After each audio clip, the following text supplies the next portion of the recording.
คิด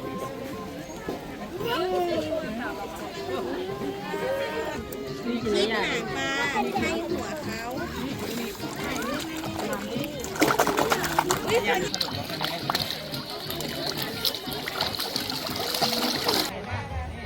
จำแขนได้ไหมน้องเสื้อดำเนี่ยเสื้อดำอ่ะภาพเสื้อดำ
นาดน้องน้องเนี่ยมันจะมีค่อนข้างมีความใกล้เคียงกันมากครับ ขอโทษจ้ะ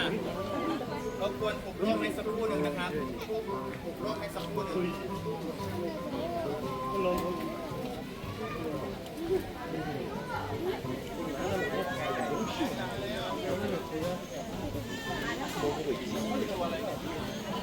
앞에 잠깐다 1번.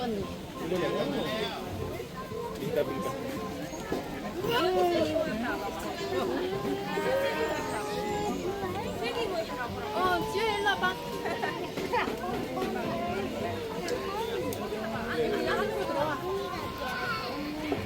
แป๊บนึงครับพอดีเพิ่งตื่นนอนครับที่เป็นทีวีครับอันนี้คือชมหน้าตาครับ 진짜 작다 맞죠?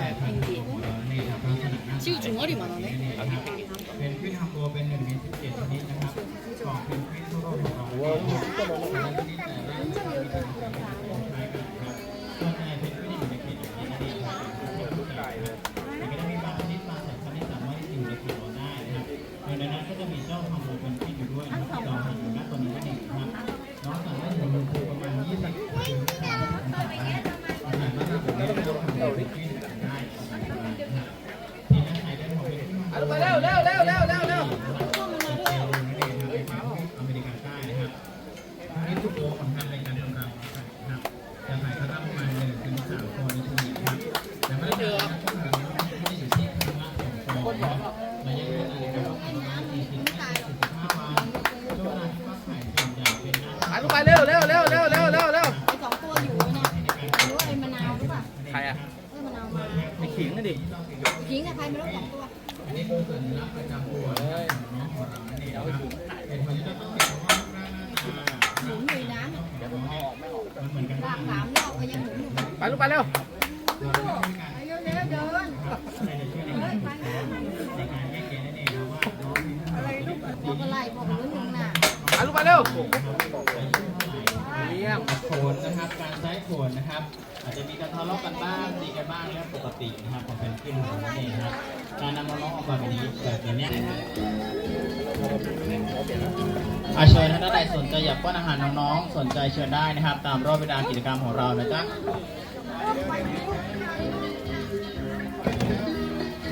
เวลาจ้าเราค่ะ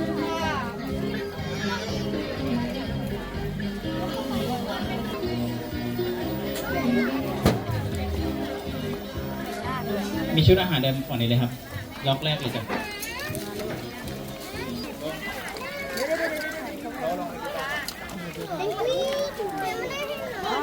คนละตัว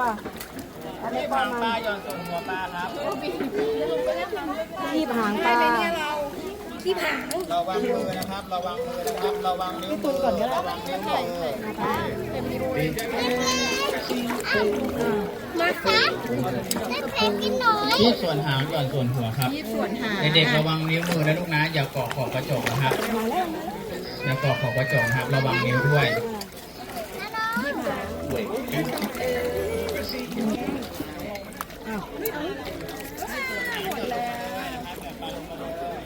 โดนให้มันกินกับปลาหมดแล้วแต่ละคนนะหนีบแน่นๆแล้วมันมาแล้วหันมา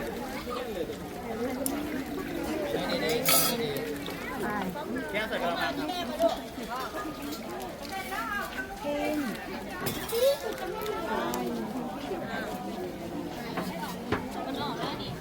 ขยับเดินหน้าเข้าไปครับ ขยับเดินหน้าเข้าไปครับ เดินหน้าครับ เดินหน้าเข้าไปครับ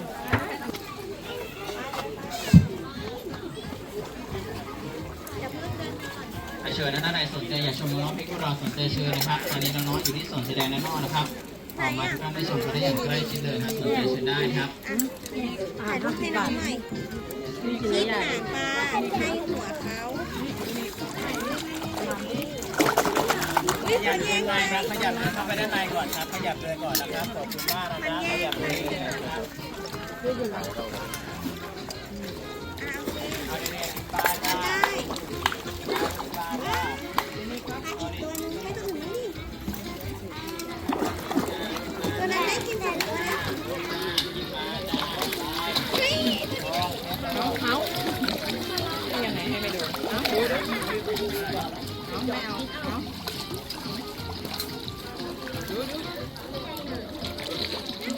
ที่ผา หยอดหัวมาคุยลองได้นะจ๊ะ หมดแล้วอ๋อ ลองได้ขอบคุณนะครับ เหยียบขอบคุณขึ้นไปได้นะ แล้วก็คีบหางเลย มันอีกยืนแบบอยากมาครับยอดแล้ว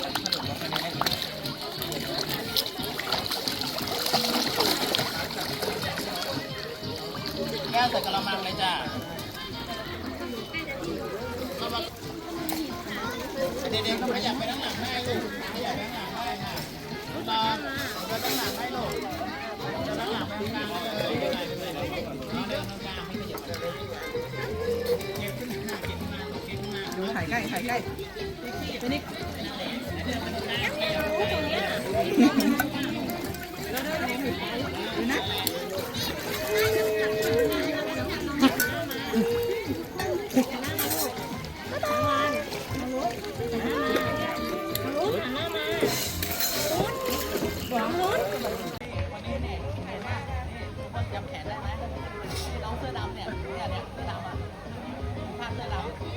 พวกเราตัวเนี้ยคือตัวไหนนั่นเองครับมันจะจำได้ง่ายขึ้นนะครับ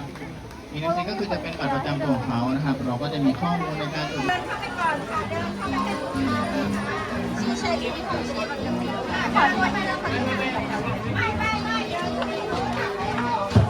ตรงเข้ามาได้เลยครับตรงเข้ามาได้เลยนี่ค่ะแล้วตรงเข้ามาด้านไหนได้เลยครับ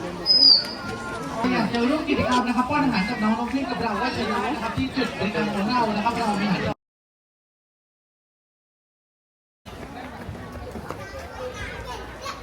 จอยเลย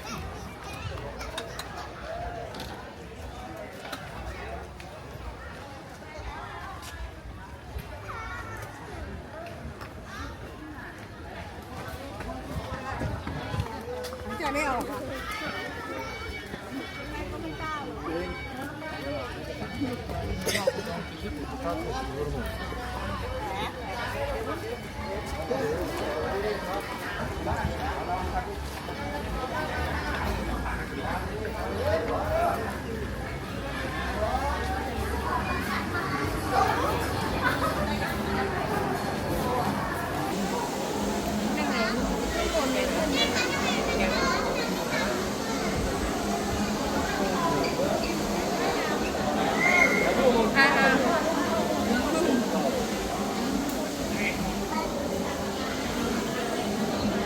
เ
ที่เข้ามา